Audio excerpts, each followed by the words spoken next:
Twilight cast long shadows across the Apache village as Grey Wolf watched the new cook gather her things. There was something about her. The way she moved, how she avoided his gaze, the secrets that seemed to live behind her eyes. For 3 moons, she had served his people with quiet dignity, but never spoke of her past. The raid that took his family 7 winters ago had left him hollow, a respected warrior with an empty heart. Each night, the cook slipped away, refusing escorts and vanishing into the gathering darkness. Tonight, he would follow. What he didn't know was that this simple decision would shatter everything he believed about his lost family.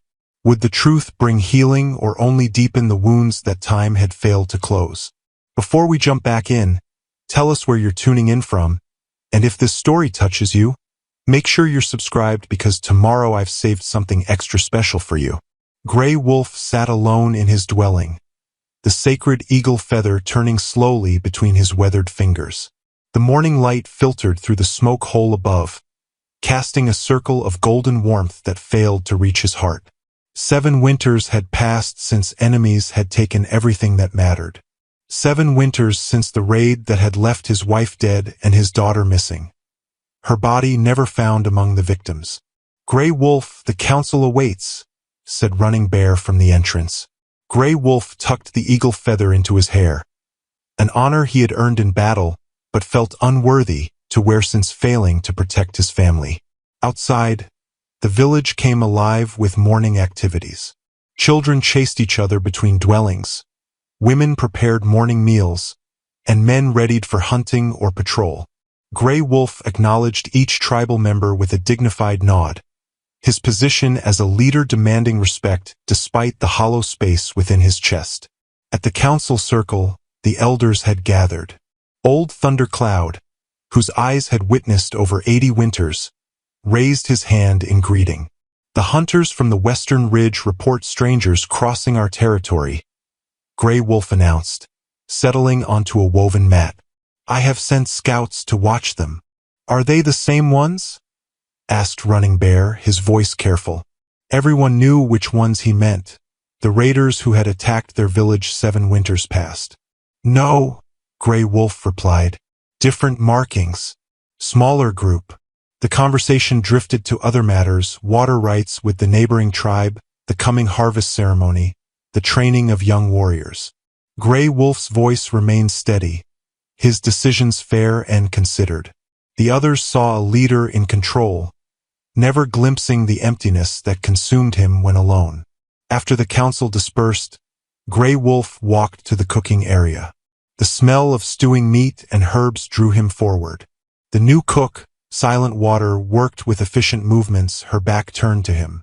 She had arrived 3 moons ago, seeking refuge and offering her skills. Though not of their immediate tribe, her Apache heritage was evident in her features. "The council thanks you for the morning meal," Grey Wolf said, watching her shoulders tense at his voice. "I am honored to serve," she replied without turning, her hands continuing their work. Something about her voice always struck him, soft yet strong, like water flowing over stone. There was a melody in it that seemed familiar, though he could not place why. "You have settled well among us," he continued, studying her profile. "Yet you speak little of where you came from." "The past is smoke that has blown away," Silent Water said, finally turning to face him. Her eyes met his briefly before looking down. "Only the present meal matters." Her fingers, deft with the cooking knife, bore the marks of a hard life, small scars and calluses that spoke of survival. Grey Wolf noticed how she kept the knife close, the worn handle marked with symbols he could not quite make out. "You have a gift with the children," he observed. That morning, he had seen her gently correct a young boy's technique for grinding corn, her patience evident even as she maintained a careful distance. "Children are honest in their needs," she answered with the ghost of a smile. "They ask for food, and I provide it." A child's laughter echoed from across the village, and Grey Wolf saw Silent Water's eyes dart toward the sound. A look of both longing and pain crossing her features so quickly he almost missed it. In that moment, He was reminded of his own loss, of little Fawn's laughter that once brightened his days. "When you finish here," Grey Wolf said, preparing to leave, "you are welcome to join the evening gathering." "Thank you, but I have matters to attend after my duties," she replied, the familiar response he had heard each time he or others had extended such invitations. As Grey Wolf walked away, the weight of the eagle feather seemed to grow heavier in his hair. Behind him, Silent Water watched his departure, her hand unconsciously touching something hidden beneath her dress, her eyes holding secrets deeper than the mountain shadows. The midday sun beat down on the cooking area as Silent Water worked. Her worn cooking knife moved with practiced precision, the blade's edge worn from years of use. The knife's handle bore faded symbols, markings from a tribe to the south that she kept hidden from curious eyes. When others approached, she would turn the knife, concealing the telltale patterns that might reveal too much about her past. Grey Wolf observed her from a distance as he sat mending a hunting bow. Her movements were efficient, almost musical in their rhythm. The women of the village had initially regarded her with suspicion, an outsider who kept to herself, but her cooking skills had gradually earned their grudging respect. "She makes the best pine nut cakes in the territory," said Running Bear, settling beside Grey Wolf. "My children beg for them." Grey Wolf nodded. "She knows our traditional foods well, yet speaks little of where she learned them," Running Bear added, his tone carrying a hint of suspicion. "Have you noticed how she watches the children?" Grey Wolf had noticed. Silent Water maintained a careful distance from everyone in the village, but her eyes followed the children with a particular intensity. Not threatening, something more like hunger or perhaps longing. "She has earned her place here," Grey Wolf said, ending the conversation. Later, as the afternoon shadows lengthened, Grey Wolf approached the cooking area again.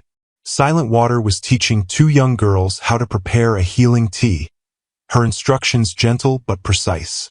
"The leaves must be crushed just enough to release their medicine, but not so much that the bitterness overtakes all," she explained, guiding small hands with remarkable patience. When she noticed Grey Wolf watching, she straightened, her expression becoming guarded once more. "The children learn well from you," he said.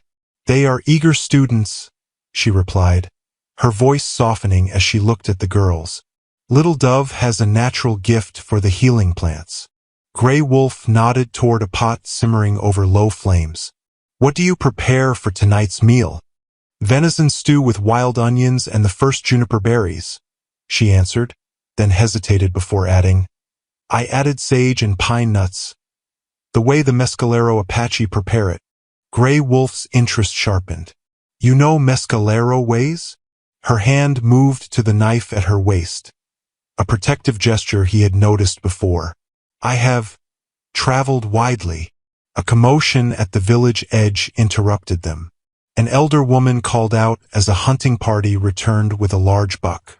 Silent Water used the distraction to move away, returning to her cooking tasks with renewed focus. As evening approached, Grey Wolf noticed how Silent Water worked faster, her eyes occasionally glancing toward the setting sun. Like every evening before, she was preparing to leave as soon as her duties concluded. "You work hard," he said, approaching her one final time that day. "The tribe is grateful." "It is my honor to serve," she replied, the practiced response coming easily. "The nights grow cold," Grey Wolf continued. "It would be safer to remain in the village after dark." For a moment, something like fear flickered in her eyes. "I manage well enough."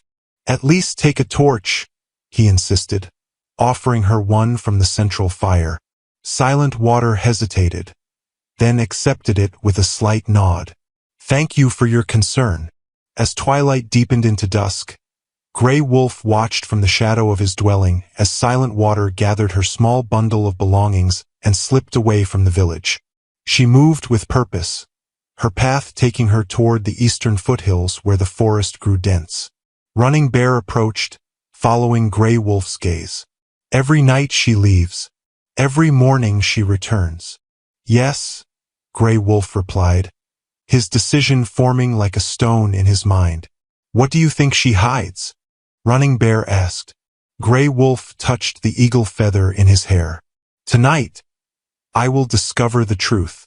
Darkness settled over the village as Grey Wolf prepared. He removed his everyday moccasins and reached beneath his sleeping mat for a bundle wrapped in soft deerskin. Unwrapping it reverently, he revealed a pair of tracking moccasins, specially made with reinforced soles that left minimal tracks and absorbed sound. He had not worn them since the days when he led war parties against enemy tribes. You truly mean to follow her? Running Bear asked from the entrance of the dwelling. Grey Wolf nodded, running his fingers over the intricate beadwork his wife had added to the moccasins years ago. Something is not right. I have respected her privacy, but my duty to protect the village comes first. Running Bear lowered his voice. Could she be a spy? Perhaps from the same tribe that... He did not finish, but the implication hung in the air. Grey Wolf's mind traveled back to that terrible day 7 winters ago. He had been leading a hunting party in the northern hills when the attack came. By the time they returned, smoke billowed from burning dwellings. His wife, Morning Star, lay lifeless near their home, her body pierced by arrows. But Little Fawn, his daughter, was never found. No body, no trace. In his darkest moments, he imagined her taken as a slave, growing up among enemies. In his moments of hope, he dreamed she had somehow escaped. I do not believe silent water means harm, Grey Wolf said finally. But she guards her secrets too carefully. Be cautious, my friend, Running Bear warned.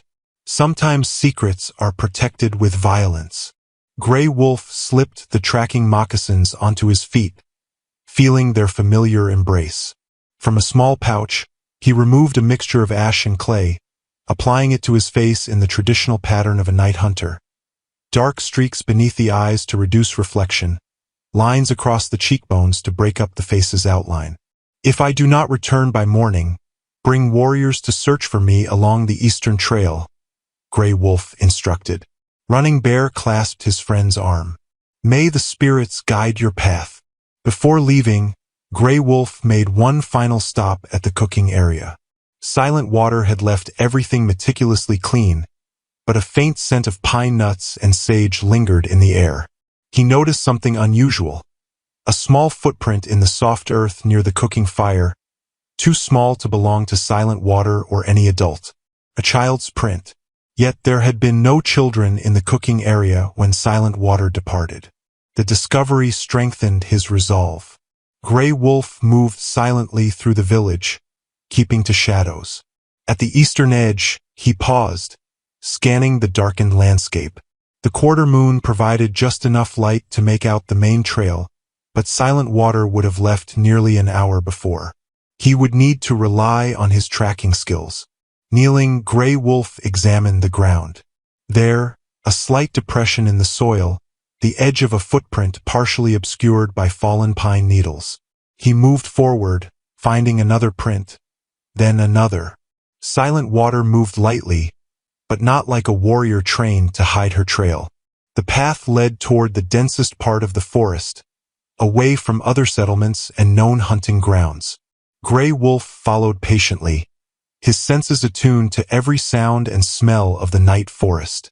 An owl called overhead, and somewhere to his right, a small animal scurried through underbrush. After nearly an hour of careful tracking, Grey Wolf paused. The trail had changed, become more deliberate, as if Silent Water no longer worried about being followed this far from the village. Ahead, the forest thinned slightly, and through the trees he caught a faint, flickering glow, firelight. Grey Wolf's hand moved to the knife at his belt, his heartbeat steady but strong. Whatever secrets Silent Water protected lay just ahead. He had crossed a boundary, from respecting her privacy to invading it. There would be no turning back from what he discovered tonight. Silently, like the namesake his father had given him as a boy, Grey Wolf moved toward the light. The forest grew denser as Grey Wolf advanced, following Silent Water's trail with practiced ease. Moonlight filtered through pine branches, casting dappled silver patterns on the forest floor. He noticed something unusual about her path. It wasn't direct. Instead, it meandered slightly, following landmarks only someone familiar with these woods would recognize. At a lightning-struck tree, her tracks showed she had paused, then deliberately placed a small stone atop an existing pile. A trail marker invisible to casual observers, but clear to those who knew what to look for. Grey Wolf examined the pile without disturbing it. These weren't temporary markers. They were permanent guides for someone who traveled this route regularly. Moving deeper into the forest, Grey Wolf found more subtle signs. A bent twig here, an arranged pattern of pine cones there. Silent Water wasn't simply walking home. She was following a carefully established secret path. The realization both impressed and troubled him. Such precaution spoke of someone with much to hide, or much to fear. The terrain grew steeper, forcing Grey Wolf to slow his pace. Silent Water's trail led into a rocky section where tracks became nearly impossible to follow. For a moment, Grey Wolf feared he had lost her trail completely. He crouched, studying the ground, controlling his breathing as he had taught young warriors to do when tracking elusive prey. There, a single dark thread caught on a thorny bush, the same material as Silent Water's shawl. Grey Wolf moved in that direction, finding himself in a narrow passage between two rock formations. The passage twisted sharply, then opened to reveal a small, sheltered valley hidden from all sides by steep slopes and dense vegetation. Grey Wolf paused, his senses alert. This hidden valley was a perfect refuge. Difficult to find, easy to defend, with a small stream providing water. The kind of place someone would choose if they wished to disappear entirely. In the valley's center, nestled against the hillside, stood a small, well-constructed shelter. Smoke rose from a hole in its roof, and warm light glowed from within. Grey Wolf moved closer, using the trees and undergrowth for cover. Outside the dwelling, he noticed small touches of domesticity.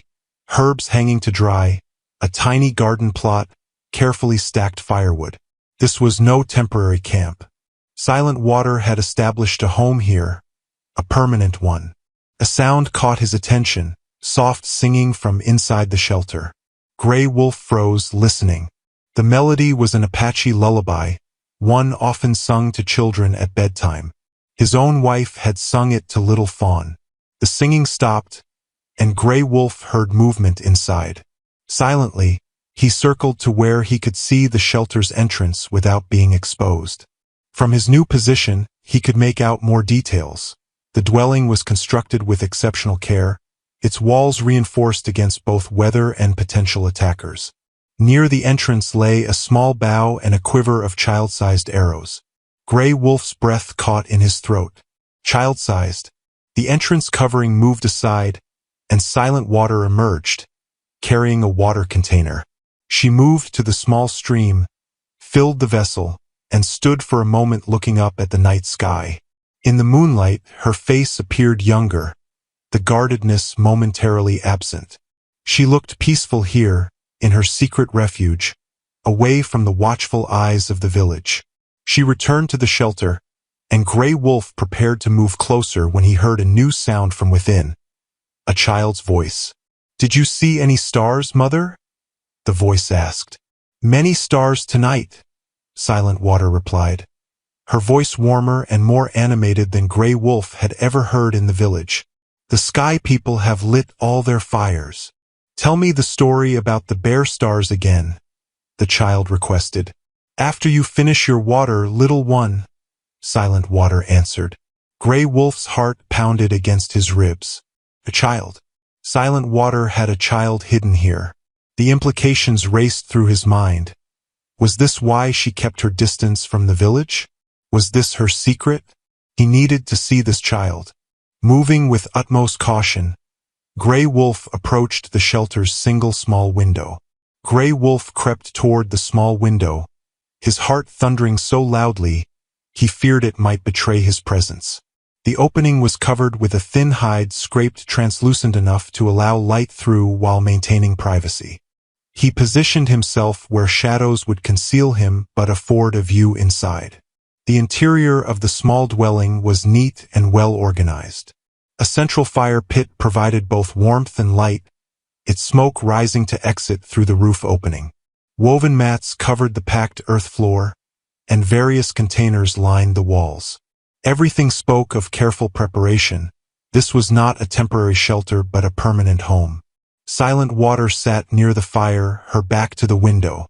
Across from her, partially obscured from Grey Wolf's view, sat a small figure, the child.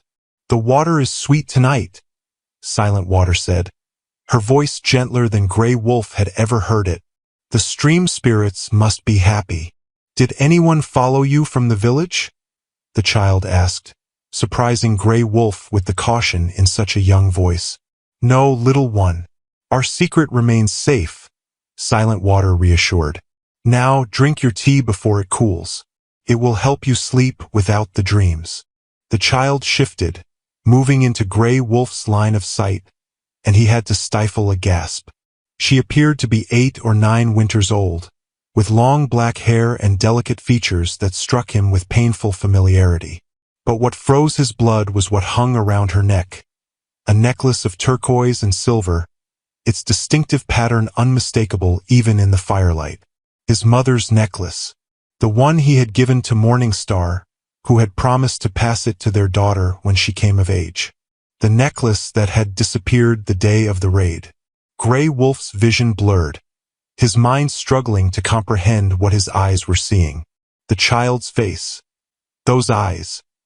They were Morning Star's eyes, set in a face that had grown beyond the toddler he remembered but undeniably belonged to.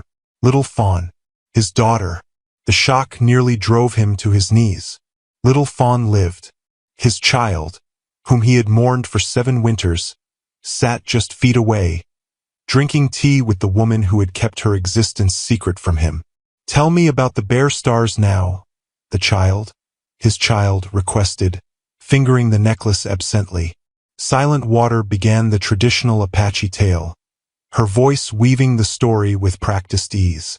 "Long ago, when the world was young, 7 brothers went hunting."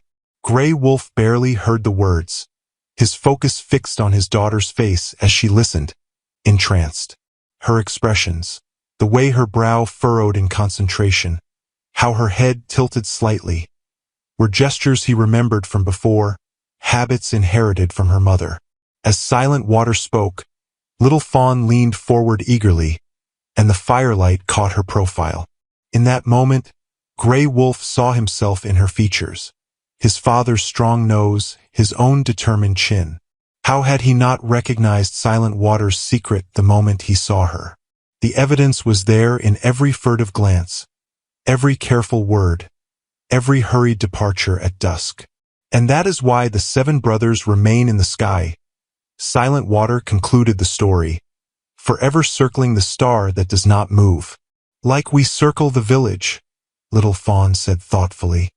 "Near but never entering." Silent Water reached out, stroking the child's hair. "For now, little one, for now. Will I ever meet him?" Little Fawn asked suddenly. "My father." Grey Wolf's heart constricted painfully in his chest. Silent Water was silent for a long moment.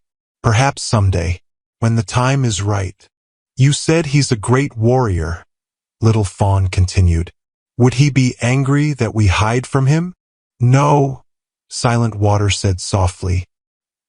"He would understand that I only wish to keep you safe."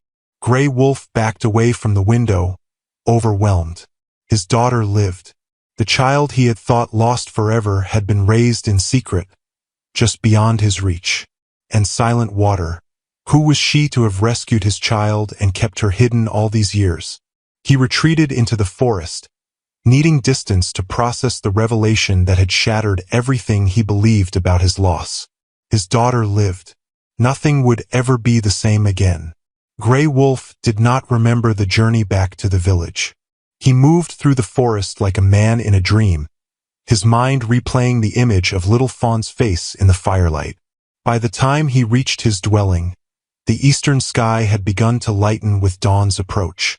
Running Bear found him sitting motionless, staring at the dying embers of his fire. "You look like a man who has seen a spirit," Running Bear said, concern etching his features. Grey Wolf could only nod, words failing him. How could he explain that, in a way, he had the spirit of his lost child, now miraculously flesh again? "Did you find where she goes?" Running Bear pressed. "Yes," Grey Wolf managed, his voice rough. "And—" Grey Wolf looked up at his friend. "I must speak with her alone. When she arrives this morning." Running Bear studied him, clearly recognizing that something profound had occurred. "I will ensure you are not disturbed." The wait seemed eternal. Grey Wolf sat at the cooking area, watching the village awaken around him. Children emerged from dwellings. Women began their morning tasks. Men gathered to discuss hunting plans. The ordinary rhythm of life continued while his own world had been upended completely. When Silent Water finally appeared, walking the path from the east as she did every morning, Grey Wolf noticed details he had overlooked before. The weariness in her step after the long journey, the careful way she scanned the village, the slight bulge of her bag that now he realized must contain food or items for little Fawn. She slowed when she saw him waiting at her cooking station, wariness replacing her usual composed expression. "Grey Wolf," she greeted him formally, setting down her bag. "You are early this morning." "I had much to think about after my journey last night," he replied, watching her hands freeze in the act of arranging kindling for the cooking fire. The clay bowl she had been holding slipped from her fingers, shattering on the stone cooking surface. Neither moved to pick up the pieces. "You followed me," she said, her voice barely audible. "Yes." Silent Water's eyes darted toward the forest, then to the paths leading out of the village, calculating escape routes. Grey Wolf recognized the look. He had seen it in cornered animals, in warriors who realized they were trapped. "She has her mother's eyes," Grey Wolf said softly. The color drained from Silent Water's face.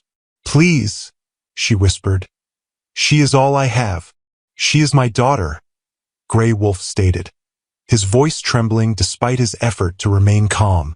"My little Fawn, whom I believed dead these 7 winters." Silent Water's posture changed subtly from fear to resolve. "What will you do?" "That depends on what you tell me," Grey Wolf answered. "I want the truth. All of it." Several women approached the cooking area, stopping when they sensed the tension between the two figures standing amid the shards of broken pottery. "Not here," Silent Water said urgently. Grey Wolf nodded. "My dwelling." Now, once inside the privacy of his home, Silent Water stood with her back to the entrance, like someone prepared to flee at any moment. "How did you come to have my daughter?" Grey Wolf demanded, struggling to keep his voice level. "I found her during the raid," Silent Water began, her words careful. I was traveling near your village that day.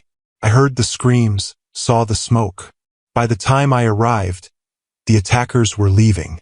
"You were not part of the raiding party?" Grey Wolf asked, the question that had tormented him through the night. "No." Silent Water's denial was vehement. "I would never harm innocent people. I was alone, traveling between tribes." "Continue," Grey Wolf commanded, uncertain whether to believe her. "I found your wife," Silent Water said, her voice softening with compassion. "She was already beyond help. But nearby, hidden beneath a fallen section of dwelling wall, I found the child, frightened but unharmed. Your wife's last act must have been to conceal her." Grey Wolf closed his eyes briefly, the image both painful and deeply familiar to his own imaginings over the years. "The raiders were still nearby," Silent Water continued. "I could not leave her. The necklace." She gestured toward her neck, indicating the turquoise piece. "It was still around your wife's neck." With her last breath, she pressed it into my hand, looked toward where the child was hidden, and I understood. "So you took my daughter and disappeared," Grey Wolf said, anger finally breaking through his shock. "For 7 winters. I believed her dead. I kept her alive." Silent Water shot back, her composure cracking. "What would you have had me do?" A heavy silence fell between them, Grey Wolf's accusation and Silent Water's defense hanging in the air. Outside, the sounds of the village continued. Life proceeding as normal while within these walls. 2 lives hung in painful suspension. "Why did you not bring her back to our people?" Grey Wolf finally asked, his voice lower but no less intense. "Why let me believe my child was dead all these years?" Silent Water pushed up the sleeve of her dress, revealing a series of ugly burn scars that twisted up her forearm. "The raiders were not finished when I found her. They were still searching, killing survivors. I took her and ran, but they saw us." Her fingers traced the scars. "An arrow with burning pitch grazed me as we fled. We barely escaped." Grey Wolf's eyes fixed on the scars, evidence of her story's truth. "For months we moved constantly," she continued. "I feared they were hunting us." The child was too young to understand silence, to hide her nature.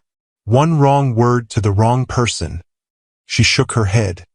"I could not risk bringing her back only to lead the raiders to your weakened village." "And later," Grey Wolf pressed, "after the danger had passed?" "When does danger truly pass for a lone woman and a child?" Silent Water asked, a lifetime of caution in her voice. "I had no way to know if your village still stood, if you lived." "And then?" "Then," Silent Water. As they approached the river crossing, Elizabeth noticed Maka studying the water with concern. The spring melt had swollen the normally docile stream into a churning flow. "Problem, Apache?" Gil called out, not bothering to hide his contempt. Maka met Elizabeth's gaze instead of Gil's. "The water's running faster than it looks. The cattle will be nervous." Gil snorted. "We've crossed here for 20 years. Elizabeth studied the river. We should test it first." "No time," Gil insisted. "Storm's coming fast." Before Elizabeth could object further, Gil signaled the drivers to push the lead cattle toward the water. The first few animals entered hesitantly, then the rest began to follow. Halfway across, trouble struck. A young steer, panicked by the rushing water, turned sideways, colliding with others. Within moments, confusion spread through the herd. Cattle began to bunch up in the middle of the river, some turning back against the flow of the others. "They're going to stampede," Elizabeth shouted above the bellowing. Gil and the other hands raced to control the situation, but the damage was done. The herd split, with half the cattle scattering back toward the bank they'd left, while others were swept downstream by the current. Elizabeth spurred her horse toward a group of calves struggling against the flow. As she reached for one, her mount lost its footing on the slippery riverbed. Horse and rider went under. The cold water knocked the breath from her lungs. Elizabeth fought to surface, but her foot was caught in the stirrup. Panic clawed at her chest as the current dragged her downstream. Suddenly, strong hands gripped her shoulders. Maka had dismounted in the shallows and waded into the current. With a swift movement, he freed her foot and pulled her toward the bank. "Breathe," he commanded as she collapsed on the rocky shore, coughing up river water. There was no time for recovery. The scattered herd was still in chaos, with several animals now stranded on a small island midstream. "Your men won't reach them in time," Maka said, watching the rising water. Elizabeth struggled to her feet. "What do we do?" Without answering, Maka retrieved something from his saddlebag, an old cavalry rifle he'd found half-buried near their campsite the night before. He handed it to one of the younger hands. "Signal the others," he instructed.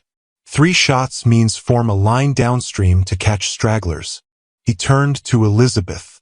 "Can you still ride?" She nodded, wringing water from her braid. "Then follow me." We'll circle behind the main group and push them back toward the original crossing. Gil rode up, his face dark with anger. Who put you in charge, Apache? There's no time for this, Elizabeth interrupted. Maka knows what he's doing. Gil, take 4 men and form a barrier downstream. The rest of you with us. The foreman looked as though he might object, but a crack of thunder silenced him. With a curt nod, he rode off to follow orders. As Elizabeth and Maka rode to position, she noticed him watching her with newfound respect. What? She asked. Most would have stayed on the bank after a fall like that, he replied simply. The cattle drive returned to the ranch 2 days later with the full count of livestock intact, a minor miracle given the river crossing disaster. That evening, Elizabeth sat at her writing desk, her journal open before her. The leather-bound book had been a gift from her father when she returned from school in Boston, intended for recording ranch business. Instead, it had become a repository for her private thoughts. Maka saved my life today, she wrote, the pen hesitating after each word. Asterisk, I keep thinking about what would have happened if he hadn't been there. The river was so cold, and I couldn't free myself. Asterisk. She stopped writing, troubled by the memory and by her growing confusion about the man she'd been raised to fear. The Apache who'd shown more concern for her safety than her father's trusted foreman. A knock at her door interrupted her thoughts. Thomas entered, moving slowly but looking stronger than he had in days. The men tell me you acquitted yourself well on the drive, he said, lowering himself into the chair beside her desk. They also say the Apache took charge when things went wrong. Maka, Elizabeth corrected gently. And yes, he did. His quick thinking saved lives, mine included. Thomas's expression tightened. So Gil mentioned. He studied his daughter's face. You're developing a fondness for him. It wasn't a question. Elizabeth closed her journal. I'm developing an appreciation for his skills and character. There's a difference. Is there? Her father sighed. Elizabeth, I know you believe I'm being unreasonable about this man, but you don't remember your mother's body as I found it. I remember enough, Elizabeth said quietly. But Maka wasn't responsible for that raid. He would have been a child himself when it happened. His people are not him, she interrupted with unexpected force. Just as James Wilson isn't you, despite being a rancher's son. Thomas raised his eyebrows at the comparison but didn't argue further. The trial period is only half over. Let's see if your appreciation survives the next 6 weeks. The following morning, Elizabeth rode into town for supplies, surprised when Maka offered to accompany her. They traveled mostly in silence, but it was a comfortable one, broken occasionally by Maka pointing out plants or animals and sharing their Apache names.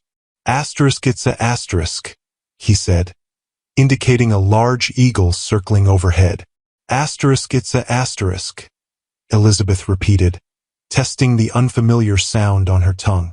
Maka smiled, the first genuine smile she'd seen from him. Your accent needs work. In town, the mood shifted immediately. People stared openly as Elizabeth and Maka rode down the main street. Outside the general store, 3 men stopped their conversation to watch them pass. Caldwell's girl gone native, one muttered, just loud enough to be heard. Elizabeth's cheeks burned, but Maka seemed unaffected. They fear what they don't understand, he said quietly. Inside the store, the proprietor, Mr. Hoffman, greeted Elizabeth warmly but pointedly ignored Maka. I'll wait outside, Maka said. No, Elizabeth replied firmly. I need help carrying supplies. As they gathered items from her list, Elizabeth noticed Hoffman watching Maka with suspicious eyes, particularly when he handled merchandise. When Maka reached for a bag of coffee, Hoffman stepped forward. Don't touch that Indian, he snapped. Elizabeth set down the canned goods she'd been examining. Mr. Hoffman, Maka works for the Caldwell Ranch and is here at my request. You will treat him with the same respect you show any of our employees." The storekeeper's face reddened. "No disrespect meant to you, Miss Caldwell, but his kind have sticky fingers." Before Elizabeth could respond, Maka spoke. "The coffee is too expensive anyway. The trader in Silver Creek sells it for half the price." The simple comment, delivered without anger, highlighted the injustice more effectively than any argument could have. Elizabeth finished her purchases in tense silence. Outside, loading the wagon, she finally spoke. "I'm sorry about that." Maka secured a crate of supplies. "Why? You didn't cause his fear." "I didn't stop it either." "Not really. You stood up." "Most wouldn't." He paused. "Thank you." The simple gratitude affected Elizabeth more deeply than she expected. On the ride home, she found herself asking questions about Apache customs, language, beliefs, things she'd never thought to ask before. That night, she added to her journal. "Perhaps we fear what we don't understand because we never truly try to understand it." Summer heat settled over the valley like a wool blanket. 6 weeks had passed since Maka had first broken Diablo, and the ranch had fallen into an uneasy rhythm. The horses under his care thrived, and even Gil had grudgingly acknowledged his skill, though never directly to Maka himself. Elizabeth and Maka had developed a routine of early morning rides, ostensibly to check fence lines and water sources. In reality, these excursions had become something Elizabeth looked forward to with an eagerness that both thrilled and troubled her. Their conversations ranged from practical ranching matters to deeper discussions of their vastly different upbringings. It was during one such morning ride that they spotted the dust cloud approaching from the direction of the Wilson property. Elizabeth recognized James's distinctive white stallion leading several riders. "We should head back," she suggested, unable to keep the disappointment from her voice. Maka nodded, his expression returning to the careful neutrality he maintained around others. They arrived at the ranch yard just as James and his companions dismounted. James was dressed in his finest riding clothes, silver spurs gleaming on his polished boots. The ornate engraving caught the sunlight, an ostentatious display of wealth that seemed particularly inappropriate for the dusty ranch yard. "Elizabeth," James called, removing his hat with a flourish. "You're looking lovely as ever." His smile faltered when he noticed Maka riding beside her. "I see your employee is still here." "Mr. Maka is our horse trainer," Elizabeth replied coolly, dismounting. "Did you need something, James?" "Actually, I came with good news." He reached into his jacket and withdrew an envelope. "The territorial governor's office is hosting a midsummer ball next month. I've secured invitations for you and your father." Thomas had emerged onto the porch, and James quickly diverted his attention to the older man, presenting the invitation with exaggerated deference. "The governor specifically asked after you, sir. Says he hasn't seen you since the Railroad Commission meeting last fall." Thomas accepted the envelope with a pleased nod. "Very thoughtful of you, James. I'd be honored to escort Elizabeth," James added, casting a triumphant glance at Maka, who had dismounted but remained by the horses. Elizabeth opened her mouth to decline, but her father spoke first. "She'd be delighted. We both would." James stayed for lunch, monopolizing the conversation with stories of his recent business successes and territorial politics. Elizabeth noticed how he spoke almost exclusively to her father, addressing her only with condescending explanations or shallow compliments. After the meal, James suggested a ride to the north pasture. "I'd like to see those new Hereford bulls your father purchased," he told Elizabeth. "Besides, we should discuss our plans for the ball." Unable to refuse without appearing rude, Elizabeth agreed. As they prepared to leave, James strode toward the stables where Maka was working with a yearling colt. "Apache," James called, his voice deliberately loud. "Saddle Miss Caldwell's mare for our ride." Maka looked up, his face impassive. "Miss Caldwell usually saddles her own horse." "Well, today she doesn't need to," James replied sharply. That's what servants are for.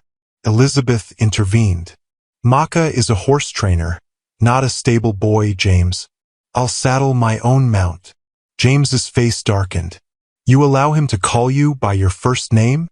I allow my valued employees basic courtesy, she replied, brushing past him into the stable. The ride was tense. As they reached a ridge overlooking the property, James reined his horse to a stop. Your father is concerned, Elizabeth. The whole town is talking about you and that Apache. His name is Maka, she said, growing tired of repeating herself. Whatever his name is, he doesn't belong here. James leaned closer. There are rumors about your ridiculous marriage promise. People are laughing. Let them laugh. Your father's illness makes the ranch vulnerable. Wilson and Caldwell together would be the strongest operation in the territory. He reached for her hand. I've been patient, Elizabeth, but my patience has limits. Is that a threat? James's smile didn't reach his eyes. A reality. Your Apache friend has enemies. Most people around here haven't forgotten what his kind did to settlers. One word from me could make his life very difficult. Or one word from me could end any chance you thought you had with the Caldwell Ranch, Elizabeth replied, pulling her hand away. Choose your next words carefully, James. His expression hardened. You've changed, and not for the better. He turned his horse back toward the ranch. The ball is in 3 weeks. I suggest you remember who you are by then, and who he is. The morning dawned with an eerie stillness. Elizabeth noticed it immediately as she stepped onto the porch. No birdsong, no breeze, just a heavy silence beneath a copper-colored sky. Maka was already in the yard, studying the horizon with concern. Bad storm coming, he said when she approached. The animals sense it. Elizabeth followed his gaze to the distant mountains where dark clouds were gathering. How can you tell it's serious? We get afternoon thunderstorms all summer. Maka gestured toward the horses in the corral, their movements agitated and nervous. They know. He reached into his shirt and removed a small leather pouch worn on a cord around his neck. The weather-worn Apache medicine pouch was decorated with faded beadwork and contained herbs whose scent occasionally reached Elizabeth when they rode close together. The air feels like it did before the great floods. When I was a boy, he added. We should bring the horses into the main stable. The Maras with foals will need extra protection. Elizabeth didn't question his judgment. Over the past weeks, she had learned to trust Makara's instincts about both animals and nature. I'll tell Gil to secure the cattle in the lower pasture. By midday, the copper sky had darkened to an ominous green-gray. Wind began to rise, carrying the scent of rain and ozone. Elizabeth and Maka worked side by side, moving the pregnant Maras and their spring foals into the main stable, while other hands secured equipment and buildings throughout the ranch. The last 2 Maras are still in the north paddock, Elizabeth said, checking their progress. I'll get them. I'll come with you, Maka replied, eyeing the rapidly deteriorating weather. They rode quickly, the wind now strong enough to whip Elizabeth's hair from its pins. The first fat raindrops began to fall as they located the Maras, who were huddled nervously against a stand of cottonwoods. They're frightened, Maka observed as lightning flashed in the distance, followed by a low rumble of thunder. Elizabeth approached slowly, speaking in soothing tones. One of the Maras allowed her to attach a lead rope, but the other, heavily pregnant and more skittish, backed away. Let me try, Maka said, dismounting. He removed the medicine pouch from around his neck and held it in his open palm, speaking softly in Apache. The mare's ears pricked forward, and she cautiously approached, sniffing the pouch. What's in there that interests her? Elizabeth asked, fascinated. Sacred herbs. For protection. With gentle movements, he slipped a rope around the mare's neck. My father made this when I became a man. Said it would keep me safe in difficult times. The skies opened just as they secured both mares. Rain fell in blinding sheets, transforming the dirt path back to the ranch into slick mud. Lightning struck a tree not 50 yards away, sending the horses into a panic. Elizabeth's mount reared, nearly unseating her. "The main stable is too far," Maka shouted over the deluge. "We need shelter now." Through the curtain of rain, Elizabeth spotted the old equipment shed. "There!" she called, pointing. They managed to guide all 4 horses to the shed just as hail began to fall, hard pellets that stung exposed skin and rattled against the roof with alarming force. Inside, the space was cramped but dry. Elizabeth shook water from her hair and clothes, suddenly aware of how close she and Maka were standing in the dim interior. "You're shivering," he observed, removing his damp jacket and offering it to her. "I'm fine," she protested, but her chattering teeth betrayed her. Maka gently draped the jacket around her shoulders.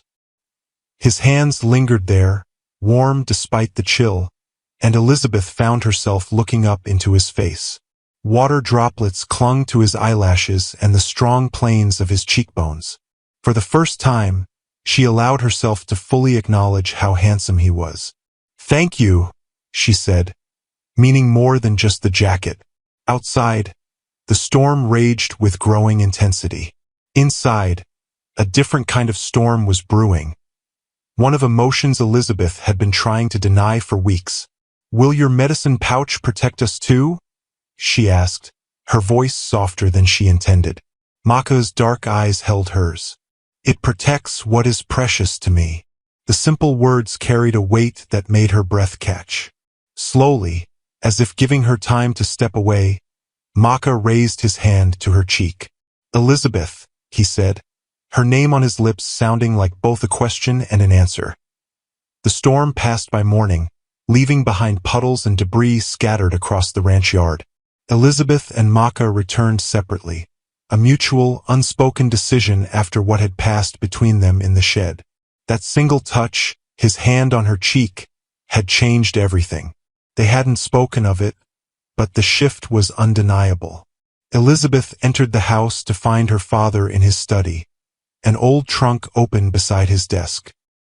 He looked up as she approached, his expression unreadable. "Where were you all night?" he asked, his voice carefully controlled. "The storm trapped us at the north paddock. We took shelter in the equipment shed." She hesitated. "Maka was with me." Thomas's jaw tightened. "So I heard. Gil saw you both returning this morning." Elizabeth moved closer, noticing what Thomas had removed from the trunk. His old cavalry uniform, folded neatly despite years of storage. The brass buttons still gleamed, a stark contrast to the faded blue fabric. "Why do you have that out?" she asked, though she suspected the answer. "To remind myself of what I'm capable of." Thomas ran his fingers over the uniform. "And what I've lost." Elizabeth sat opposite him. "Father." "He must leave today," Thomas interrupted. "His 3 months are nearly up anyway. I'll pay him for the full term. Because he helped me with the horses during a storm? Because I see how you look at him." Thomas closed the trunk with a decisive snap. "And how he looks at you. I won't stand for it, Elizabeth. Not while I draw breath." The familiar anger rose in her chest, but Elizabeth fought to remain calm. "I respect him, Father. He's earned that much." "Respect?" Thomas laughed bitterly. "Is that what you call it? What would you call your feelings for Mother when you first met her?" Elizabeth challenged. "Was it merely respect?" Thomas's face paled. "Don't you dare compare." "Why not? Because she was white? Because she came from a good family?" Elizabeth leaned forward. "Maka has shown more integrity, more patience, more genuine kindness than any man who's come calling with your approval." "He is Apache." Thomas slammed his hand on the desk.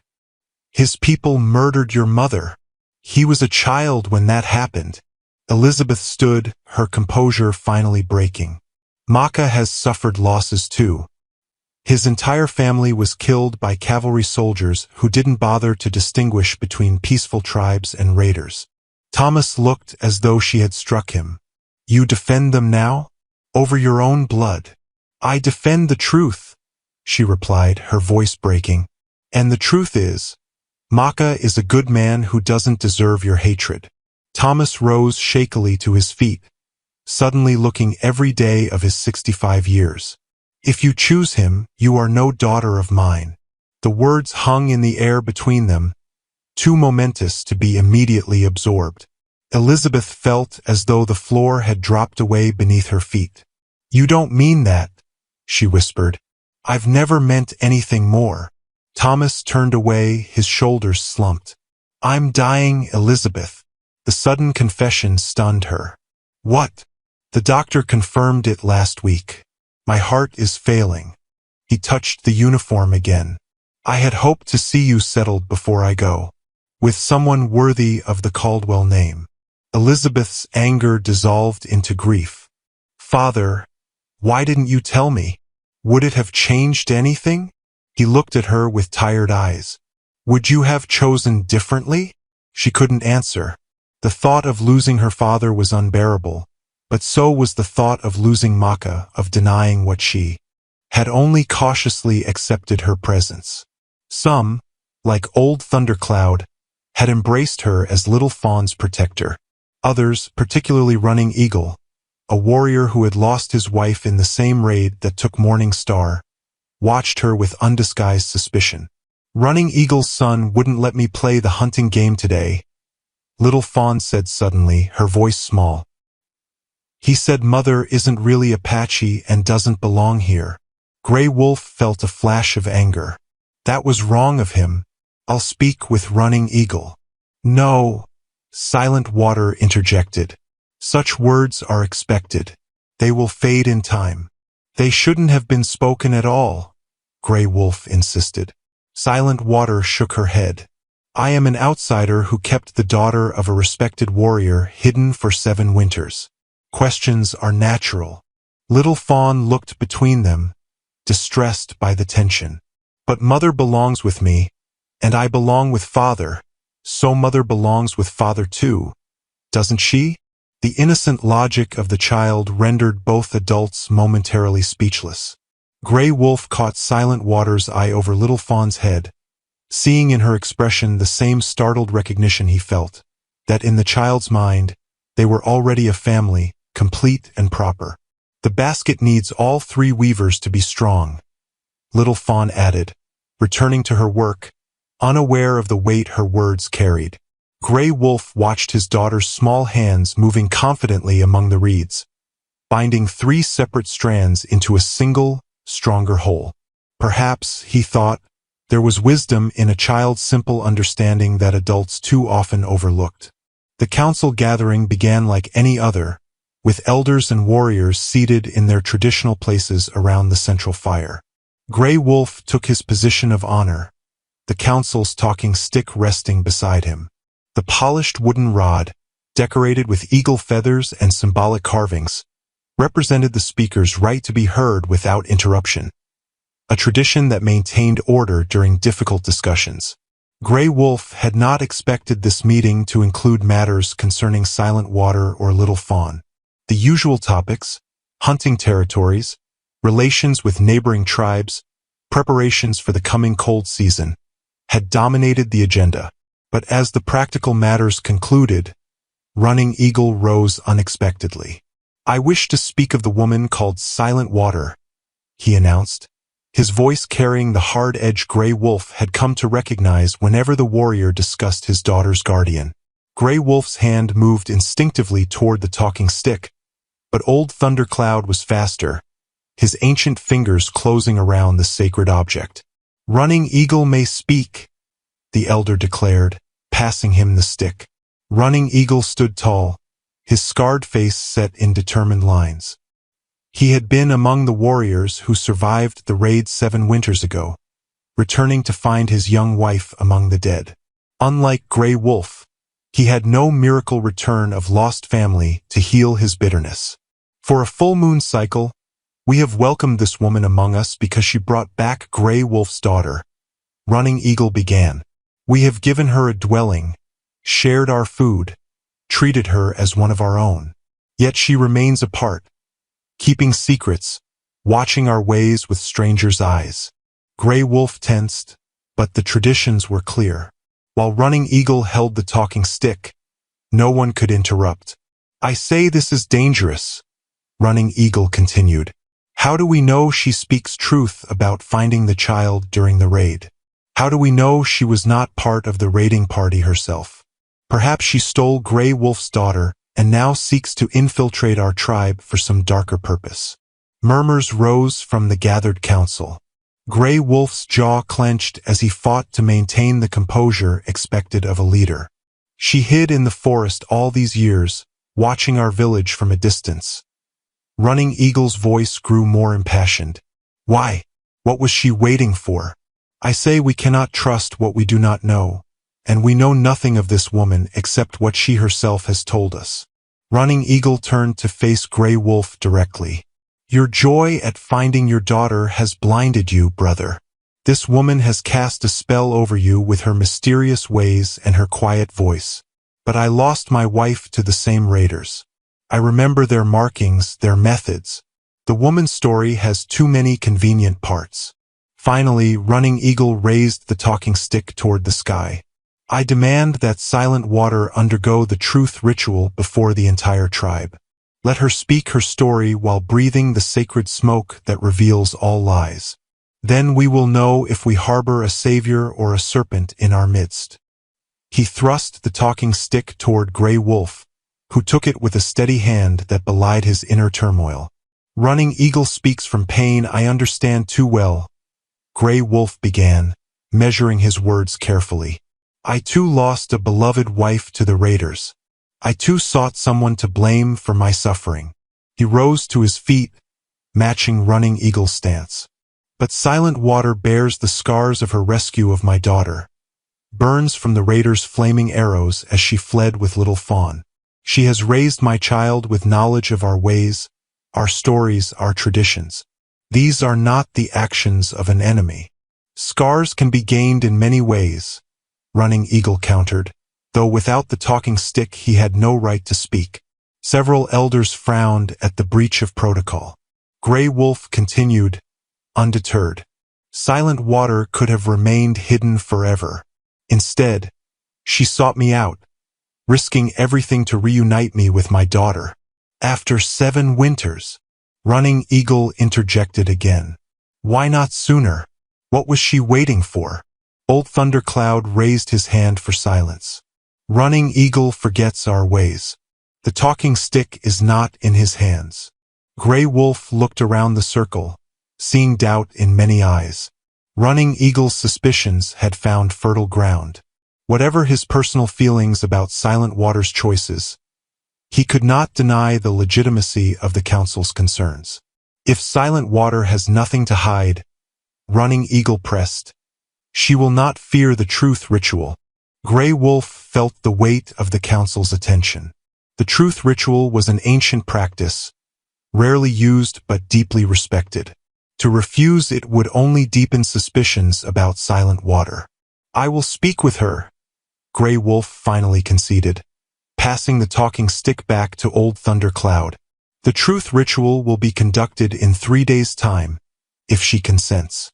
Running Eagle's face showed grim satisfaction. She has no choice if she wishes to remain among us.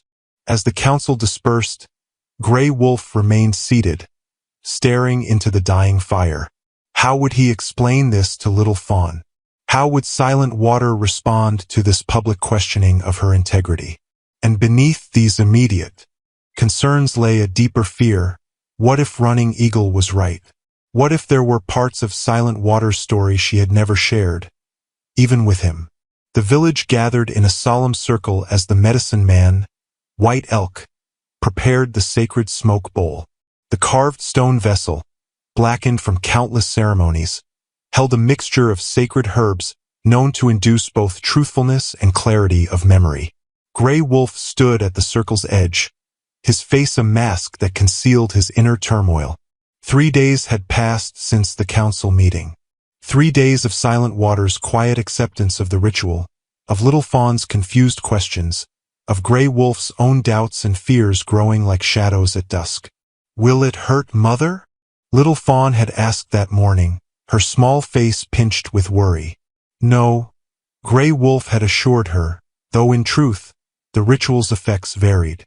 The sacred smoke opened pathways to deep memory, bringing forth truth but also pain associated with those memories. For someone with Silent Water's mysterious past, who knew what suffering might resurface, now Silent Water entered the circle, her bearing proud despite the whispers that followed her. She wore a simple dress with no adornments save for a single blue stone pendant, something Grey Wolf had noticed she touched in moments of stress. Little Fawn tried to follow, but Grey Wolf gently held her back. "You must stay with me," he murmured. "This is for adults only." White Elk motioned for Silent Water to sit across from him, the smoke bowl between them. "Do you understand the nature of this ritual?" he asked, his aged voice carrying clearly in the hushed gathering. "I do," Silent Water replied. "The sacred smoke will open my mind and heart. Any falsehood I speak will be revealed in the pattern of the smoke." White Elk nodded. "And you submit to this willingly?" Silent Water's eyes found Grey Wolf's across the circle. "I do."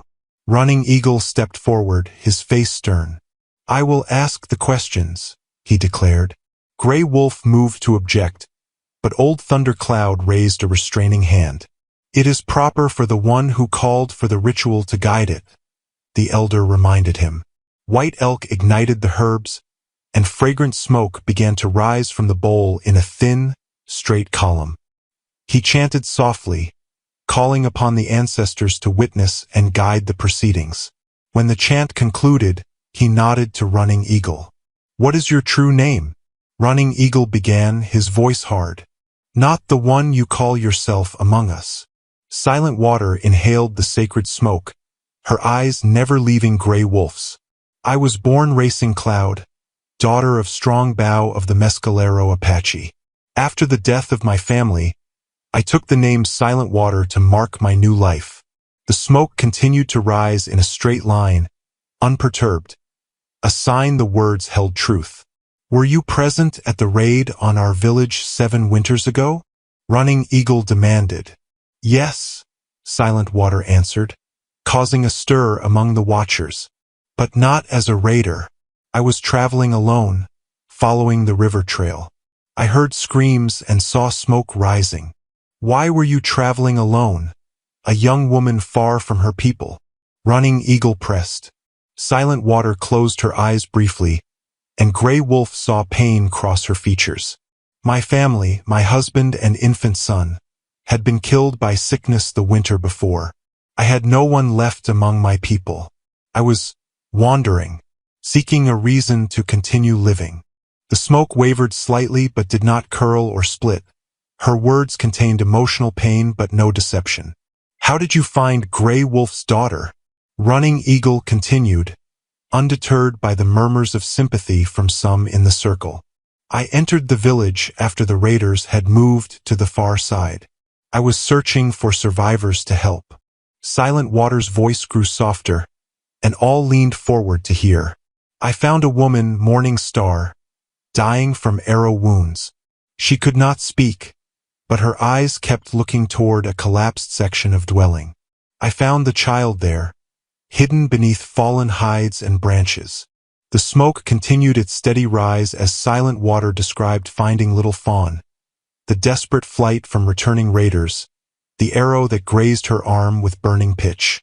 "Why did you not return the child to her people once the danger had passed?" Running Eagle asked, the question Grey Wolf himself had struggled with most. Silent Water's hand moved to the blue stone pendant. "At first it was fear. The raiders searched for us for many moons. I believed they specifically wanted the child. She wore valuable jewelry and carried a medicine pouch with rare stones." She looked directly at Running Eagle now. "Later, when we might have returned safely, I could not bear to part with her. She had become my reason for living after I lost my own child. My heart's daughter, if not my body's. It was selfish, perhaps unforgivable, but I loved her too much to give her up. The smoke trembled but maintained its column. Running Eagle frowned, clearly having expected a different answer, or a sign of falsehood. There is more you haven't told us, he insisted. Something you hide even now. Silent Water's gaze dropped to the smoke bowl. Yes, she admitted softly. There is one thing more. The ritual continued long into the night, the sacred smoke illuminated by firelight as Silent Water revealed the final piece of her story, how she had recognized the raid leader as the same man who had led the attack that killed her husband and son. This personal connection to the tragedy had intensified her protective instincts toward Little Fawn, creating a bond forged in shared loss and survival. By the time White Elk declared the ritual complete, Silent Water was exhausted, her voice reduced to a whisper, her normally composed features drawn with fatigue. Even Running Eagle seemed subdued by her unflinching honesty. The medicine man pronounced her words true, the smoke having never formed the telltale patterns of deception. Gray Wolf helped Silent Water to her feet as the gathering dispersed, supporting her as they walked back to her dwelling where Little Fawn waited anxiously with Swift Deer's mother. You should have told me, Gray Wolf said quietly as they walked. About the raid leader. About your family. Some pains are too deep for casual sharing, Silent Water replied, her voice rough from hours of speaking. And I feared your judgment of my selfish heart in keeping Little Fawn. Gray Wolf had no answer for this. Could he honestly say he would have been more understanding 3 moons ago, when she first arrived? Or would he have seen only the deception, not the love that motivated it? At the dwelling, Little Fawn rushed to embrace Silent Water, her small face tight with worry. Mother, are you sick? Just tired, little one?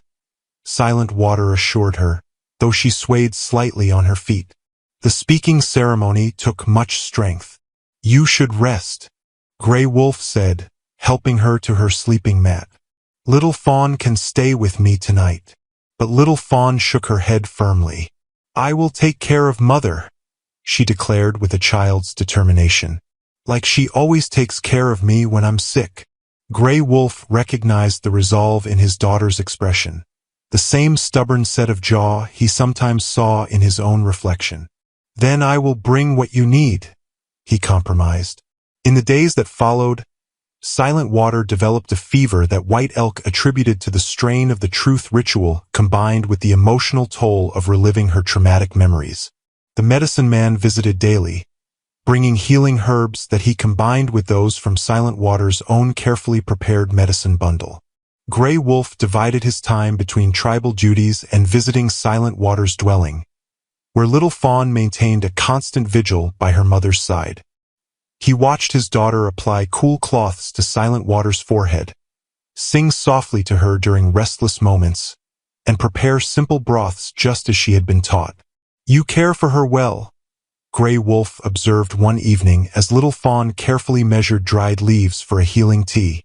She taught me how to make medicine, Little Fawn explained, her small hands working with surprising competence. She said knowing how to heal is as important as knowing how to hunt. Gray Wolf nodded, a new appreciation for Silent Water's teaching growing in him. She had not merely kept his daughter alive. She had raised her with skills and wisdom that would serve her throughout life. On the 5th day of Silent Water's illness, her fever broke. Gray Wolf arrived that morning to find her sitting up, pale but clear-eyed, while Little Fawn proudly served her a breakfast of wild berry porridge. You have returned to us, Gray Wolf said, relief evident in his voice. Silent Water studied his face. Us? She repeated softly. Gray Wolf realized with sudden clarity that somewhere in these difficult days, his perception had shifted. No longer did he think of Silent Water as someone separate from himself and Little Fawn, a temporary guardian to be tolerated. Somehow, through shared concern and care, they had become connected, interdependent. Yes, he confirmed. Us. A tentative smile touched Silent Water's lips. The truth ritual. Has it changed how the village sees me? Running Eagle himself brought hunting meat yesterday, Grey Wolf told her. He said nothing, but the offering spoke for him. And you? Silent Water asked, her voice barely audible. Has it changed how you see me? Grey Wolf was saved from answering by Little Fawn's excited interruption, as she presented her mother with a small stone she had found by the stream. For your collection. But the question lingered between them, demanding an answer he was not yet ready to give. That night, as Grey Wolf returned to his own dwelling, he noticed Running Eagle standing alone at the village edge, staring out toward the forest where raiders had once emerged to shatter so many lives. The warrior's posture spoke of lingering grief, of wounds that, unlike Silent Water's fever, might never fully heal. Grey Wolf approached him slowly, making his presence known. I still believe she should have brought the child back sooner, Running Eagle said without turning. But I cannot doubt her love for Little Fawn, or the truth of her suffering. We have all made choices in our grief, Grey Wolf replied. Not all of them wise. Running Eagle nodded once, a slight acknowledgement of Grey Wolf's gentle rebuke. The village accepts her now. The truth ritual has spoken. He paused. But clouds gather in the north. Storm signs. Be watchful, brother. With those cryptic words, Running Eagle left Grey Wolf alone with the gathering darkness and a sense of foreboding that not all dangers had passed. Autumn painted the forest in fiery hues as the village prepared for the coming cold season. Little Fawn had fully integrated into tribal life, dividing her time between learning traditional crafts from the women and developing hunting skills with Grey Wolf. Silent Water had resumed her cooking duties, but now also shared her extensive knowledge of healing plants with White Elk, earning a place of growing respect in the community. Grey Wolf watched these developments with satisfaction, though something in Running Eagle's warning about gathering storms lingered in his thoughts. He increased the number of scouts patrolling their territory and insisted on more frequent training for the younger warriors. The warning arrow arrived at dawn, a distinctive shaft marked with red and black bands, the long-established signal from allied tribes that danger approached. The messenger who brought it, a young warrior from a friendly village to the west, came straight to Grey Wolf's dwelling. Raiders move through the mountain passes, the messenger reported, his breath still short from his hard run. Many warriors with painted faces and scalp trophies hanging from their belts. They travel the same path as the raid 7 winters past. Grey Wolf felt a cold certainty settle in his bones. How many? 20, perhaps more. They make no effort to hide their trail. Grey Wolf called the council immediately. As warriors and elders gathered, he noticed Silent Water standing at the edge of the circle, her face ashen. What is it? He asked, approaching her. The description, she whispered. The painted faces, the scalp trophies. It's the same raiding party, the same leader. Grey Wolf felt a chill that had nothing to do with the autumn air. You're certain? She nodded, her hand unconsciously moving to the burned scars on her arm. I would never forget. The implication struck Grey Wolf like a physical blow. If these were the same raiders, their return couldn't be coincidence. Had they somehow learned that Little Fawn lived? That the child they had sought 7 winters ago had escaped them? The council moved quickly, organizing defenses and evacuating the most vulnerable to a cave system in the nearby hills. Women gathered essential supplies while warriors prepared weapons. Grey Wolf directed it all with outward calm that belied his inner turmoil. Grey Wolf. Silent Water approached as he finished instructing a group of young warriors. I must take Little Fawn away from here. The caves will be well protected, he assured her. She shook her head. You don't understand. They came for her before. They'll come for her again. Grey Wolf stared at her. What do you mean they came for her? You never said. I didn't fully understand until recently, Silent Water interrupted, her voice low and urgent. When Little Fawn showed me a birthmark on her shoulder, a small crescent shape. The raid leader has the same mark.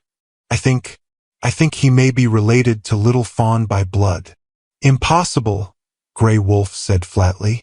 Little Fawn is my daughter. Of course, she is, Silent Water agreed. But Morning Star, did she ever speak of her life before joining your tribe? Of her family? Grey Wolf's mind raced back. Morning Star had come to them from another Apache band, one that had been scattered by conflict. She rarely spoke of her past, changing the subject whenever it arose. The necklace, Silent Water continued. The one that belonged to your mother. Did you notice how the raid leader touched his neck when he saw it on Morning Star? As if searching for something that should have been there. Grey Wolf shook his head, unwilling to follow where her words led. You're suggesting Morning Star was. I don't know what she was to him, Silent Water said. Sister, cousin, former wife. But there was a connection, and he wants Little Fawn because of it. Before Grey Wolf could respond, Running Bear approached rapidly. Scouts report the raiders have changed direction, he announced. They move directly toward us now, no longer following the old raid path. They know exactly where they're going. Silent Water's eyes met Grey Wolf's. Someone has told them we're here. That she's here. Running Eagle joined them, his face grim. We should move everyone to the caves now. The raiders will reach our valley by nightfall. Grey Wolf nodded, his mind racing through options. Silent Water, take Little Fawn and go with the first group. I'll organize the defense here. But Silent Water shook her head. I won't hide this time, she said, her voice steady. I've spent 7 winters running from these men. No more. Grey Wolf was about to argue when he noticed something unexpected. Silent Water had a knife strapped to her thigh, partially concealed by her dress. Not her cooking knife, but a fighting blade. I was a warrior's wife before I was a mother, she said, following his gaze. I haven't forgotten how to fight. Running Eagle's expression showed surprise and something like newfound respect. Every blade will be needed, he acknowledged. As they spoke, Little Fawn ran up to them, her face flushed with excitement rather than fear. Father, Mother, Swift Deer says we're going to the secret caves. Like a great adventure. Grey Wolf knelt before his daughter, struck by how innocent she remained despite all she had endured. Yes, little one, but you must promise to stay with the elders and do exactly as they say. Silent Water also knelt, taking Little Fawn's hands in hers. Remember the hiding game we used to play in the forest? The special cave I showed you? Little Fawn nodded solemnly. If anything happens at the caves, if you hear fighting or strange voices, you go to that special place and wait for us, just as we practiced. Do you understand? Yes, Mother, Little Fawn promised. I remember the way. As Grey Wolf watched this exchange, he realized Silent Water had been preparing for this moment for years, teaching Little Fawn survival skills disguised as games, creating escape routes and safe hiding places. Her vigilance had never truly relaxed, even when she seemed to have found acceptance among the tribe. He wondered what other preparations she had made that he knew nothing about. Night fell across the valley as Grey Wolf positioned his warriors. The village stood empty, its dwellings dark and silent, a deceptive calm before the coming storm. He had divided his forces strategically, some concealed in the forest, others waiting in abandoned dwellings, the rest forming a protective ring around the path to the caves where the children and elders had taken refuge. Grey Wolf had not held a bow in battle since the first raid. Now he withdrew his father's weapon from its ceremonial wrappings, feeling the familiar weight in his hands. The carved wood still carried the smooth patina of his father's touch. The sinew string still held the tension his father had preferred. He notched an arrow, testing the draw, feeling strength flow from the bow into his arms. Silent Water moved like a shadow at his side, her transformation from cook to warrior unsettling in its completeness. She had bound her hair tightly, darkened her face with ash for night fighting, and armed herself with both knife and a small bow of her own. "You should be with Little Fawn," Grey Wolf said, not for the first time. "Little Fawn has many protectors," Silent Water replied. "The raid leader will be with the attacking force. He must be stopped, or she will never be safe." A low whistle from the darkness, the scout's signal. Enemies approached. Grey Wolf raised his hand, and his warriors grew utterly still, blending into the landscape as they had been trained to do since childhood. The night air carried the scent of pine and earth, but beneath it, Grey Wolf detected the musky odor of men who had traveled hard and fast, of leather and sweat and the faint metallic tang of weapons. They emerged from the forest edge, 20 warriors as the messenger had reported, their faces painted for war, moving with the confidence of those who expected little resistance. At their head walked a tall figure distinguished by a necklace of small bones and a distinctive red handprint painted across his face. Silent Water's breath caught. "That's him," she whispered. "The leader." Grey Wolf studied the man who had brought so much suffering to his people, who had taken his wife and nearly his daughter. There was something in the set of his shoulders, the angle of his jaw, that nagged at Grey Wolf's memory. Had he encountered this warrior before the raid? He pushed the thought aside. Now was the time for action, not reflection. The raiders entered the village center, moving cautiously as they discovered the emptiness. Their leader gestured, and they began spreading out, searching dwellings. Grey Wolf waited until they had fully committed to the search, then gave the signal. Arrows flew from concealed positions, finding targets with deadly precision. 3 raiders fell immediately. The others dropped into defensive postures, but the damage of surprise had been done. "We are surrounded," one shouted in the Apache tongue, confirming Grey Wolf's suspicion that these were renegades from various Apache bands rather than enemies from another tribe entirely. The raid leader barked commands, directing his men toward cover. Instead of panic, he showed the calculated response of a seasoned warrior. His eyes scanned the darkness, seeking the source of the attack. Grey Wolf stepped from concealment, arrow notched but not yet drawn. "You return to a place of your shame," he called out, his voice carrying across the village center. "7 winters ago you attacked without honor. Tonight you die without honor." The raid leader turned toward Grey Wolf's voice, and for the first time, his composed expression faltered. "The child lives," he said, his voice rough but clear. "Where is she?" "Beyond your reach," Grey Wolf answered, "as she always will be." "She carries my blood," the raid leader snarled. "She belongs with her mother's people." Silent Water emerged from the shadows at Grey Wolf's side. "She belongs with those who love her," she countered, "not those who abandoned her mother to death." The raid leader's eyes narrowed as he recognized Silent Water. "The interfering woman," he spat. "You should have died with your arrows in your back." "Many things should have been," Silent Water replied calmly. "But what is. Little Fawn is Grey Wolf's daughter, raised with love and courage. Your claim means nothing." The raid leader's face contorted with rage. "Attack," he commanded his men. "Kill them all. But the child is mine." Battle erupted across the village. Grey Wolf loosed his arrow, striking a raider who charged toward him, then notched another as Silent Water moved to engage a second attacker. Around them, Apache warriors emerged from hiding to defend their home. Grey Wolf fought his way toward the raid leader, determined to end the threat permanently. But the man was a skilled fighter, evading attacks while directing his forces with guttural commands. 3 raiders broke from the main fight, heading toward the path that led to the caves. "They seek the children," Grey Wolf shouted to Running Bear, who nodded grimly and pursued with several warriors. As Grey Wolf turned back to the battle, a commotion from the forest edge caught his attention. Running Eagle appeared, dragging a bound prisoner, one of their own tribe, a young man who had always lingered at the edges of village life. "The traitor," Running Eagle announced, throwing the man to the ground. I caught him signaling to the raiders. The momentary distraction nearly cost Grey Wolf his life as the raid leader charged toward him, blade raised.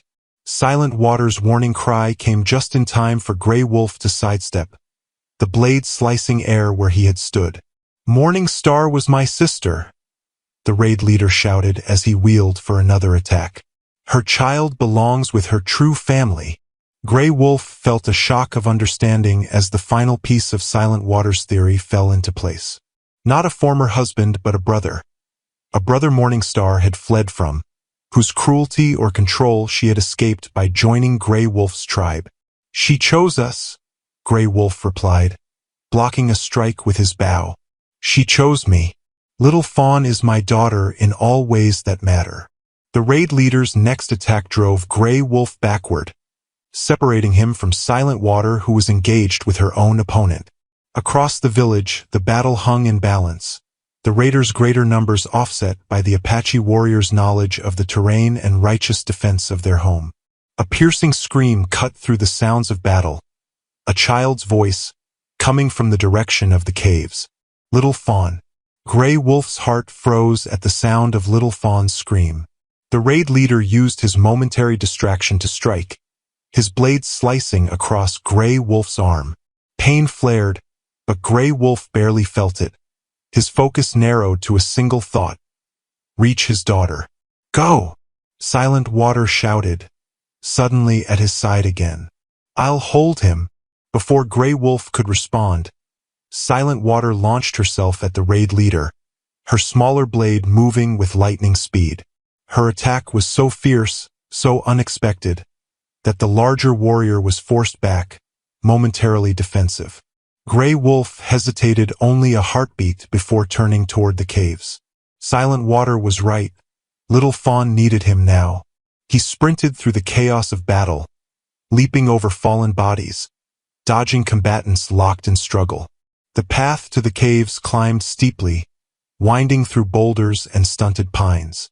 As Grey Wolf rounded a sharp bend, he encountered Running Bear fighting desperately against two raiders. Beyond them, the cave entrance stood unguarded. They broke through. Running Bear shouted, blocking a strike aimed at his throat. Two of them went inside. Grey Wolf notched an arrow and fired in a single fluid motion, dropping one of Running Bear's attackers. Together, they quickly overcame the second. The children, Grey Wolf demanded. Hidden in the back chamber, Running Bear gasped, blood streaming from a cut on his forehead. Old Thundercloud was guarding them. Grey Wolf entered the cave, the sounds of battle muffled by stone walls. A guttering torch revealed Old Thundercloud lying motionless near the entrance to the inner chamber, his ancient face peaceful in death. Beyond him, Grey Wolf heard frightened whimpers of children. He moved silently forward, another arrow ready. In the inner chamber, lit by a single torch stuck in a crevice, two raiders searched among terrified children and women. Little Fawn was not among them. Where is the girl with the necklace? One raider demanded, grabbing a crying child roughly. The one with the crescent mark. Grey Wolf's arrow took him in the back. As the raider fell, Grey Wolf charged the second man, driving him against the cave wall with such force that the breath left his body in a whoosh. The raider clawed for his knife, but Grey Wolf caught his wrist, slamming it repeatedly against stone until the weapon clattered to the ground. Where is my daughter? Grey Wolf demanded, his voice terrible in its quietness. Swift Deer's mother stepped forward. She ran Grey Wolf. When the raiders broke in, she slipped away through the small passage, the one only children can fit through. Grey Wolf felt a surge of both pride and fear. Little Fawn had remembered Silent Water's instructions, had escaped rather than hiding with the others. But now she was alone somewhere on the mountain. He knocked the remaining raider unconscious with a single blow, then turned to Swift Deer's mother. Stay here. More warriors come. Outside the cave, Grey Wolf paused, scanning the mountainside. Where would Little Fawn go? Then he remembered Silent Water's words. Remember the hiding game we used to play? The special cave I showed you. Silent Water had prepared for this moment, had created a safe place for Little Fawn to flee to. But where? Grey Wolf had no time to search the entire mountain. He needed to think like Silent Water, practical, cautious, always planning 3 steps ahead. The small waterfall. On their first day in the village, he had seen Silent Water showing Little Fawn the tiny cascade that fed the stream near their dwelling. They had spent a long time there, Silent Water pointing to something behind the falling water. Grey Wolf raced down a side path that led toward the waterfall, praying his instinct was correct. The sounds of battle still rose from the village below, but something else caught his ear as he approached the cascade. A child's frightened breathing. "Little Fawn," he called softly. "It's Father." Silence, then a small voice. "Father? Is it really you?" "Yes, little one. It's safe to come out now."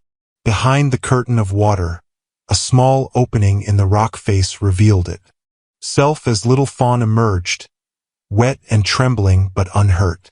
She threw herself into Grey Wolf's arms with a sob of relief. "The bad men came," she cried against his chest. "Just like Mother said they might. I remembered the special cave, just like she taught me." Grey Wolf held her close, his heart pounding. "You did exactly right. You're very brave, just like your mother." Little Fawn pulled back suddenly, her eyes wide. "Mother? Where is she? Is she fighting the bad men?" Before Grey Wolf could answer, a shout from below drew his attention. The battle had shifted. Warriors were running toward a single point near the center of the village. Even from this distance, Grey Wolf could see 2 figures locked in combat, circling each other with deadly intent, Silent Water and the raid leader. "Stay here," Grey Wolf instructed, setting Little Fawn back in the cave entrance. "Do not come out until I return for you, no matter what you hear. Promise me." "I promise," Little Fawn whispered, her small face solemn. Grey Wolf ran as he had never run before, leaping down the mountainside with reckless speed. By the time he reached the village, a ring of warriors had formed around the 2 combatants, both Apache and raiders watching the duel in tense silence. Silent Water moved with unexpected grace, her smaller size allowing her to evade the raid leader's powerful but slower attacks. But Grey Wolf could see she was tiring, blood streaming from a cut on her shoulder, her breathing labored. As Grey Wolf pushed through the ring of watchers, the raid leader feinted left, then struck right, his blade slicing across Silent Water's thigh. She stumbled, and the raid leader moved in for the killing blow. "No!" Grey Wolf roared, launching himself forward. Silent Water rolled away from the descending blade, then in a move of desperate courage, drove her knife upward as the raid leader's momentum carried him forward. The blade sank deep into his chest. The raid leader staggered back, looking down at the knife embedded in his body with almost comical surprise. "Brother's wife, sister's child," he gasped, blood bubbling at his lips. "Family is blood. Family is love," Silent Water corrected him, rising painfully to her feet. "Something you never understood." The raid leader collapsed, his eyes still open but seeing nothing. Around them, the remaining raiders, witnessing their leader's fall, began to retreat, only to find themselves surrounded by Grey Wolf's warriors. Grey Wolf caught Silent Water as her injured leg gave way. "Little Fawn?" she asked urgently. "Safe," he assured her. "Thanks to your preparation, your foresight." Relief washed over her face, followed quickly by pain as the adrenaline of battle began to fade. Grey Wolf lifted her carefully, mindful of her wounds. "The fighting?" she asked weakly. "Over," Running Bear answered, approaching them. "The raiders are defeated. Those who survive will face tribal justice." Grey Wolf carried Silent Water toward the medicine lodge where White Elk waited to tend the wounded. "Little Fawn is hiding behind the waterfall," he told Running Bear. "Bring her to the medicine lodge." As Grey Wolf moved through the village, warriors stepped aside respectfully, many touching their hearts in salute to Silent Water. Even Running Eagle, his arm bound in a hasty bandage, nodded gravely as they passed. She fought like a true Apache, the warrior admitted. For our people. For your daughter. For our daughter, Gray Wolf corrected quietly. In the medicine lodge, Silent Water's wounds proved serious but not fatal. White Elk worked quickly to clean and bind them, applying healing herbs and chanting softly. Gray Wolf remained at her side, his own injury forgotten until White Elk insisted on treating it as well. When Little Fawn arrived, brought carefully by Running Bear, she rushed to Silent Water's sleeping mat, tears streaming down her face. "Mother, you're hurt." Silent Water reached up to touch her cheek. "Only a little, my brave one. I will heal." Little Fawn turned to Gray Wolf, her expression suddenly fierce. "Did you stop the bad men, father? The ones who wanted to take me away?" "Yes," Gray Wolf assured her, drawing her close with his uninjured arm. "They will never threaten you again." Little Fawn nestled against him, then reached out to take Silent Water's hand, creating a circle of touch between the three of them. "Good," she said with a child's simple certainty. "Because we belong together." Over her head, Gray Wolf's eyes met Silent Water's. In that gaze passed all that had remained unspoken between them. Gratitude, respect, and something deeper that neither had yet dared to name. "Yes," Gray Wolf agreed softly. "We belong together."